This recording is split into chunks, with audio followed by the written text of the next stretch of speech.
So guys, another algebra problem question. If 16 is 4 more than 4x, find 2x plus 1. So simple lang yan. Write natin the equation.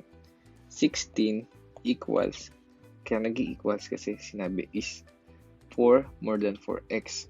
So una natin 4x, saka pa lang natin i-add yung 4 kasi sabi niya more than 4x. Pero same lang din naman yan. So solve for x. Transpose natin yung 4 is equals to 4x magiging 12 equals to 4x. So divide both sides by 4, x is equals to 3. So hindi pa nyo hinahanap. Pa-plug in pa natin to sa mismong tanong. 2 times 3 plus 1. So the answer is 7. Yun lang guys. Very simple. So guys, another basic algebra problem. What is the remainder when x cubed minus x squared plus x minus 1 is divided by x minus 8? So paano ba yan guys? Remainder theorem. So equate lang natin tong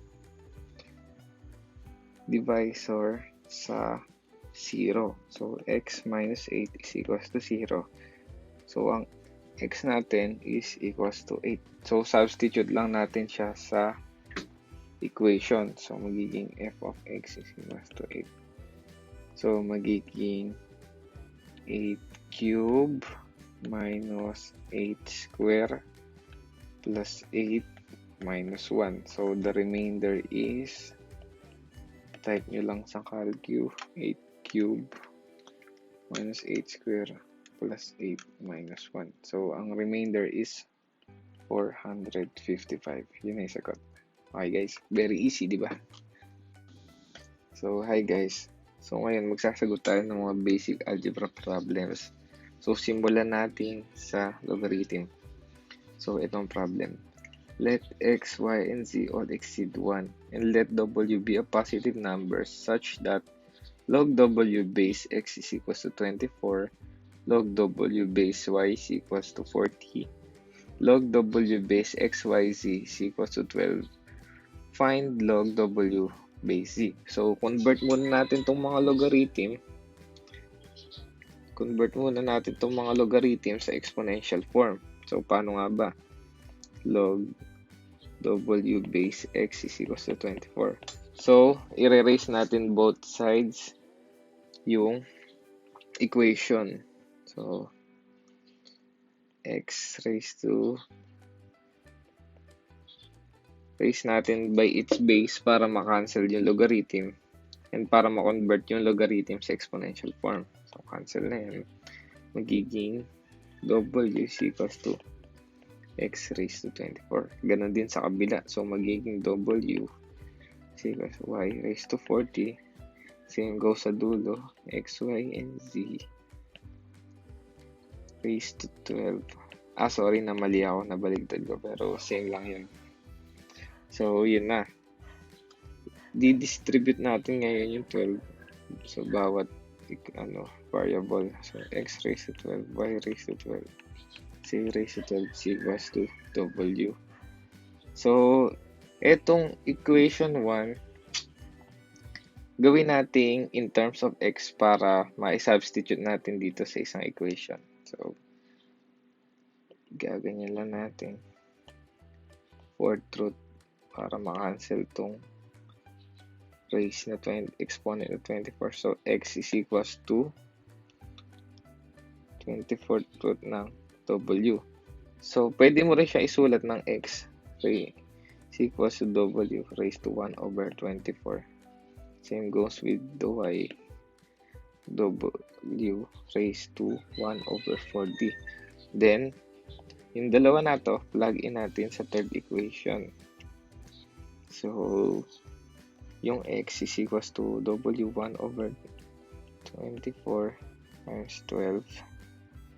Yung y naman is equals to w raised to 1 over 40 times 12. Then z is equals to raised to 12 equals w. So, di ba pag multiplication ng same base, pinagpa-plus lang natin yung exponent. So, pasok muna natin itong mga 12 na to. So, 12 over 24. Then, W raised to 12 over 40. C raised to 12 is equals to W. So, pagpaplasin lang natin yung exponent nila kasi multiplication ng same base. So, pag pinag-plus natin yan, magiging W raised to 4 over 5 times C raised to 12. So, dapat ang matitirang exponent dito and cancelin natin yung bawat term na W para maging single variable na lang W. So, W raised to 4 over 5. Divide both sides. Diba pag sinabing exponent na same base, tapos dinivide, magiging ito raised to 1. Magiging yung upper ima-minus sa lower exponent. So, magiging ganito, diba? So, magiging ang C raised to 12 natin is equals to 1 minus 4 over 5. Tama? W is equals to 1 over 5. So, dapat makancel yung 1 over 5 para matira lang yung W kasi W lang yung hinahanap sa problem. So, multiply both sides. Raise natin both sides by 5. So, magiging cancel na to. Kasi ito, Z raised to 60 equals W. So, ayun na. Ko-convert na lang natin sa, ibabalik na lang natin sa logarithmic form itong exponential form. So, di ba C raised to 60 is equals W. Paano ibabalik? E di yung Z, ibabalik mo lang dito. Tapos lalagyan mo ng logarithm. So, magiging log Z W is equals to 60. So, 60 sagat. Okay.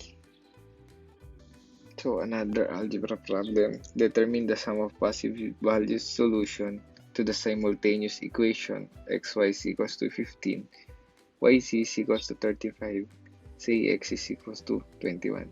So, guys, very easy lang to. So, x, y is equals to 15. So, solve natin siya in terms of y para matira yung y. So, divide both sides by x. So, may another solution na tayo. 15 over x. Tama. So, plug in natin siya sa yz is equals to 35. May value tayo ng y, diba? So, magiging 15x times c is equals to 35. Another solution yan, guys. So, eto. Cx is equals to 21. So, pwede natin solve siya in terms of z. So, divide both sides by x. Cancel. C is equals to 21 over x. So, plug in natin itong z dito. So, nagawa natin sa equation. 15 over x times 21 over x is equals to 35. So, solve for x. X is equals to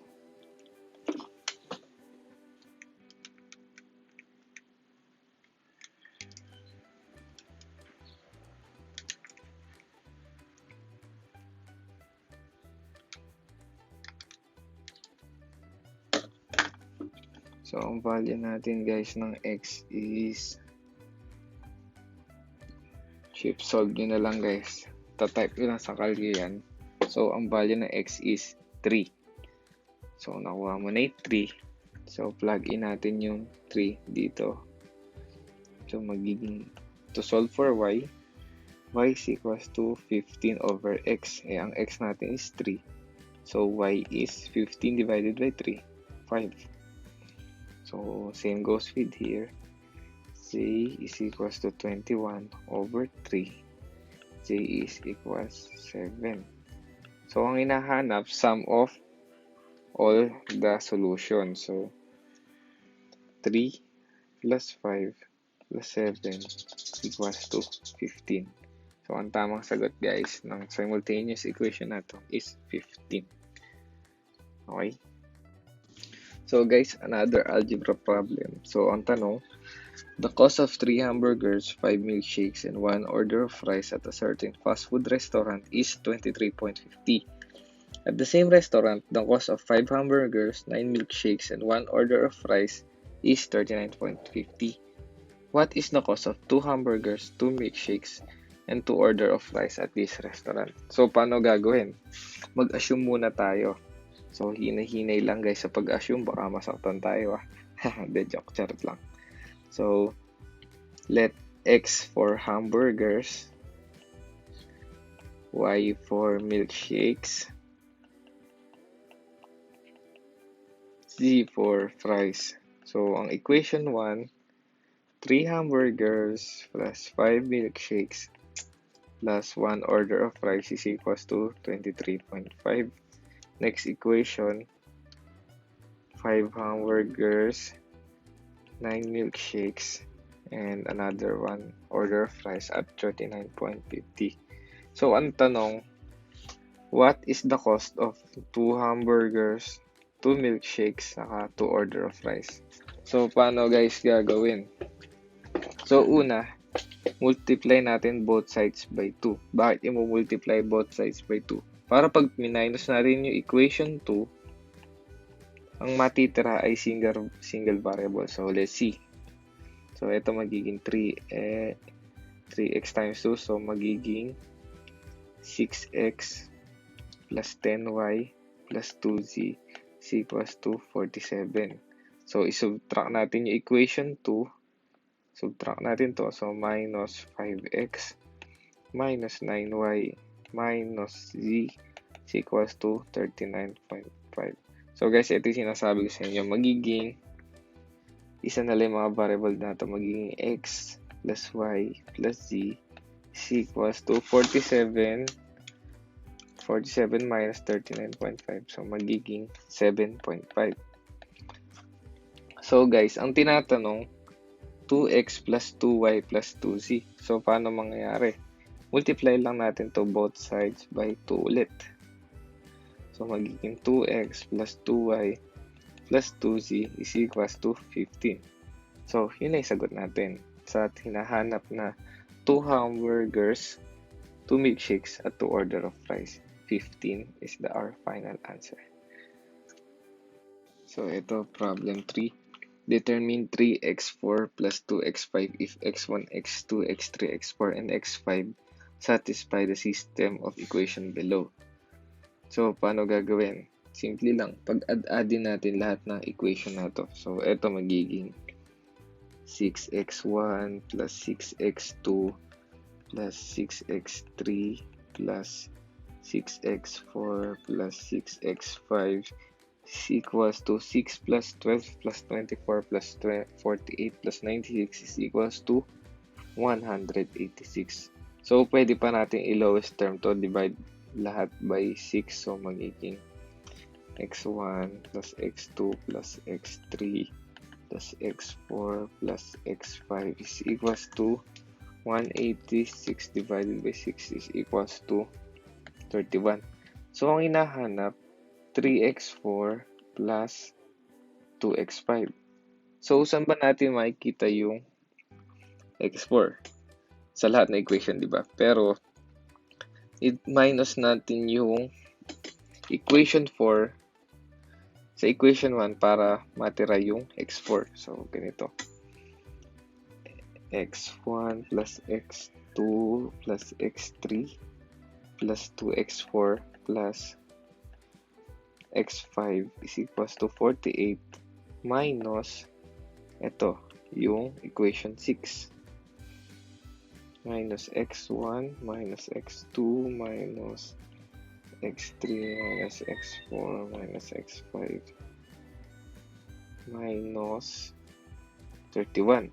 So, obviously, kakancel lahat to. Ayan, yan. Matitira na lang is x4 is equals to 48 minus 31 is 17. So, nakuha natin yung x4.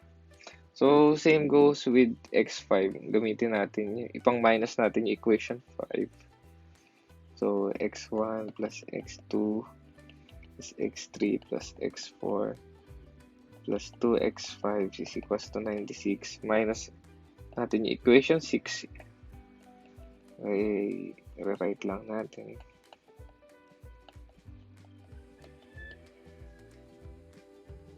So, x5 is equals to 96 minus 31 is 65.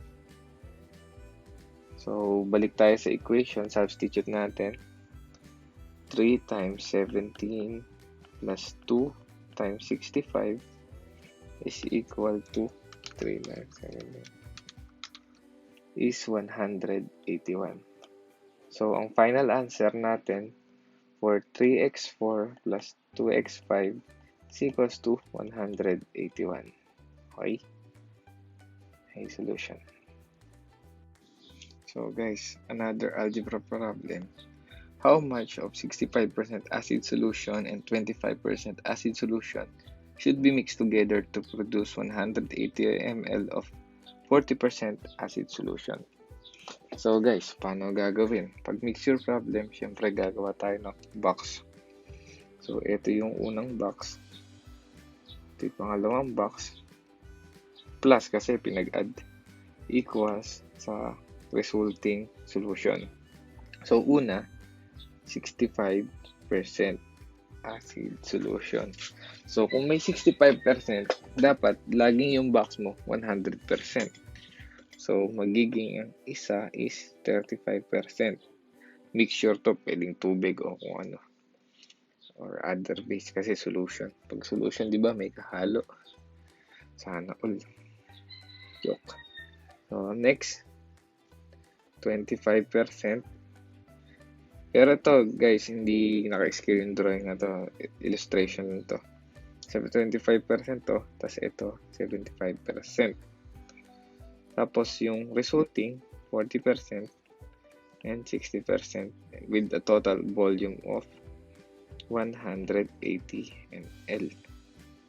So, ang hinahanap, this one, V1, saka V2.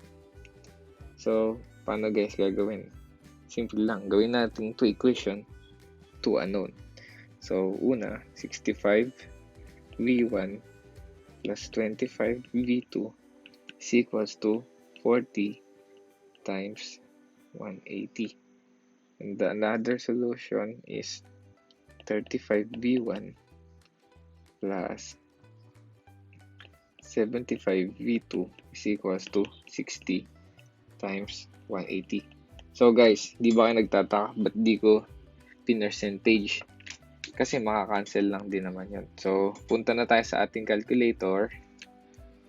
Mode 5.1 or also known as 2 equation to unknown. So, type lang natin yan. Magiging tatanungin yan. 1, 2, A, B, C. So, plug in lang natin. 65, 25, saka 40 times 180. Magiging 72. Tapos yung sa baba is 35, 75, tapos 60 times 180. Teka, retype ko lang sa akin. Sabayan niyo ako guys. 60 times 180, 10,080. Then equal nyo lang. Ang V1 na makukuha nyo is 67.5 and V2 is 112.5. Yun na yung sagot. Tinatanong niya is anong solution or ganong kadaming solution daw ang kailangan. So, paano ma-check yan? Eh di, pag-plusin mo lang. Pagka 67.5 plus 5 plus 112.5, ang sagot is 180 ml. So, tama yung sagot mo kasi nag-equal siya sa 180 ml na tinatanong. So, yun lang guys.